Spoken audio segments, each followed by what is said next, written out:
Many of you have been taught about me through the lens of religion, rules, rituals, and traditions passed down over centuries. But I must tell you, some of the most important parts of my message have been clouded, even lost, by human interpretation. When I walked among you, I didn't come to build a religion. I came to invite you into a relationship with my Father, with truth, and with life itself. One day, the religious leaders brought me a question meant to trap me. "Teacher, which is the greatest commandment?" They wanted to see if I would choose one law over another. But I told them something simple, something that would upend their way of thinking. Love the Lord your God with all your heart, soul, and mind. And love your neighbor as yourself.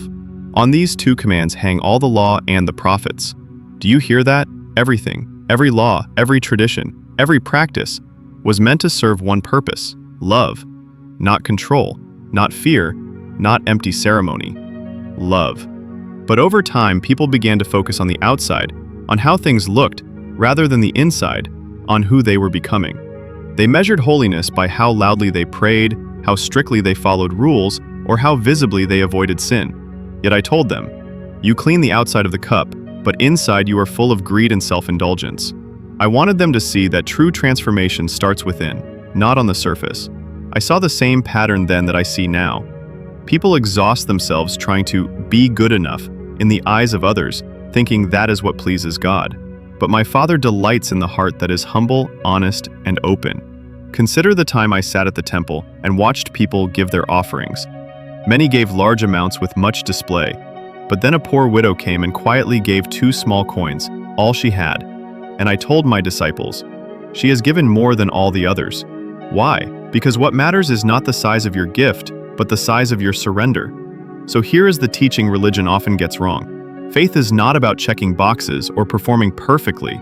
It is about living in love, walking humbly, and letting that love guide every decision. It's why I said, the Sabbath was made for man, not man for the Sabbath. Rules are meant to serve life, not suffocate it. The point of faith is not to carry heavier burdens, but to lay them down. So I invite you to ask yourself, where have you been trying to earn what can only be received as a gift?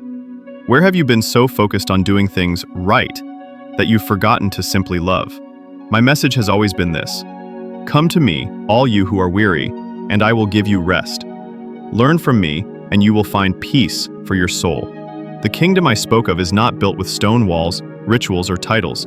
It is built wherever love is lived out, quietly, humbly, faithfully. So live in such a way that when people see you, they taste the love of God, without needing a single word.